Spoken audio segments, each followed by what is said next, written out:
This video is sponsored by Big Boy Gaming. Follow the link in the description below for all of your card gaming needs. What's going on, guys, and welcome back to the Edison Club. I've recently seen many discussions about which Floodgate monster is the best option for Lightsworn decks. So, let's go ahead and talk about all of them. Today, we're going to shift our focus over to 4 specific monsters. The first being Archlord Kristya, followed up by Fossil Dyna Pachycephalo, Barrier Statue of the Heavens, and who could forget Jowgen the Spiritualist. We'll go over the pros and cons of each individual card as we ask ourselves, which one is for me? Everyone get out your pencils and notepads as class is in session. First on today's list, we have the ever so powerful Archlord Kristya. Some pros of Archlord Kristya are going to be 2800 attack. Kristya is going to be able to get over most other big monsters in the format, like Stardust Dragon, Blackwing Armed Wing, Dark End Dragon, Super Nimble Mega Hamster, and many, many others.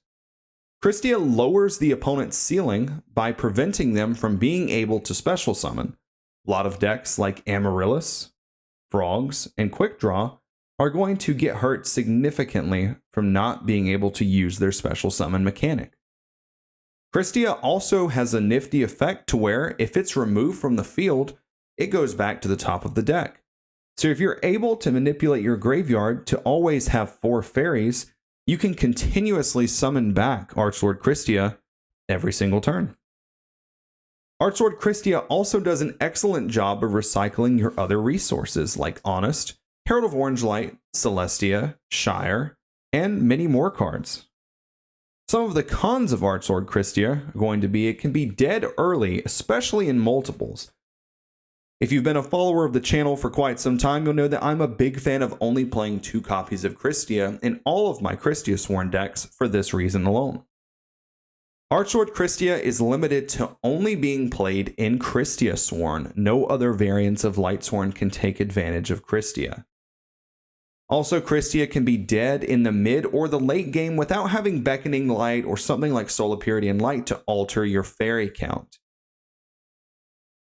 Kristya is most certainly going to be the most powerful card we discussed today, but as you see, it does come with its own set of drawbacks. Next up, we have Fossil Dyna Pachycephalo. Some of the pros of Fossil Dyna are going to be that it gets under Bottomless Trap Hole. Only having 1200 attack as well as 1300 defense means that you're not going to get stopped by Bottomless whenever you summon Fossil Dyna. It does have this handy flip effect that says when this card is flipped face up, destroy all special summon monsters on the field. It has relevant attack and defense stats. This card can attack over things like Swap Frog. Some of the cons of Fossil Dyna are going to be it's non-recyclable unless you are specifically on Monster Reincarnation, as this is an Earth monster. It's not a light monster, as we just talked about. It can be slow at getting over problem cards at times like Absolute Zero, having to be placed face down, and kind of making you more exposed to getting monarched like Caius or Ryza. Personally, I feel as if Fossil Dyna doesn't have the greatest potential for Lightsworn due to it not being recyclable. Your Lightsworn deck is going to mill, and it's going to mill a lot. So I always like being able to have access to my floodgates. But you should do your own testing and draw your own conclusions. What works for me may not work for you. Next up on our list today is going to be Barrier Statue of the Heavens. Some of the pros of Barrier Statue of the Heavens are going to be very similar to that of Fossil Dyna, that it plays under Bottomless Trap Hole, lowers our opponent's ceiling. But we do get a few additional perks of playing Barrier Statue of the Heavens. It is a light monster, which means that it can be protected by Honest.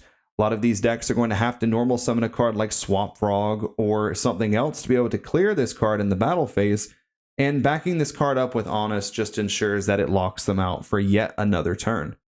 This card can also be recycled with Beckoning Light. How much fun would it be to resolve a Beckoning Light for 2 or 3, add back a couple JDs and a Barrier Statue? Seems pretty good to me. Some of the cons of Barrier Statue: it has low attack. Swap Frog can easily crash into it and clear it if you don't have protection. It also doesn't work in the mirror match, as obviously they're going to be playing against other light monsters. I wonder if we'll ever see any of the other barrier statues see play in Edison. Lastly, we have a very iconic card used by Bakura in the original Yu-Gi-Oh! Anime, none other than Jowgen the Spiritualist. Some of the pros of Jowgen the Spiritualist are going to be that it plays under bottomless, it lowers the opponent's ceiling, it's a light monster that's protected by Honest, so it's looking a lot like Barrier Statue of the Heavens here, and it can be recycled with Beckoning Light, just like Barrier Statue. The discard effect can get rid of threats on the field very quickly, and it also works in the mirror match. Some of the cons of Jowgen are going to be the random discard can be risky at times. It can be tough if you end up pitching something that you don't want to discard, like a Judgment Dragon or a copy of Honest. It has the lowest attack out of all the options. Diva, Dandelion, Swap Frog, and Vayu can all attack over Jowgen, so you definitely need to make sure that you have some kind of protection for Jowgen if this is what we're going to go with for your deck. Can you think of any other good options for your Lightsworn decks? Personally, I feel like the best one of these is going to be Archlord Kristya, which again is limited to only being played in Theedisonclubfanmail. Kristya having the built-in ability to lock your opponent out of special summoning in game 1 is a scary tool that not many other decks, if any, have at their disposal. Do be sure to keep in mind that cards like Bottomless Trap Hole, as well as cards like Dimensional Prison, can spell doom for your precious Kristya. The other 3 options that we have went over today, Fossil Dyna, Barrier Statue, and Jowgen, definitely have their own unique quirks and abilities into the Edison metagame, sharing that they're all normal summons that beat Bottomless Trap Hole and can deal with some of the most common special summon enabling cards of the format like Miracle Fertilizer, Treeborn Frog, as well as Miracle Fusion. Lastly, I'll leave you with these questions to ask yourself before you pick your Floodgate monster. Analyze your game plan. What is my goal? How can I recycle my resources? How can I protect my floodgates? What do I lose to or struggle against? Thank you all so much for taking the time out of your day to watch the video, and I hope that this makes your decision a little bit easier. This is Mike from the Edison Club signing out until the next one.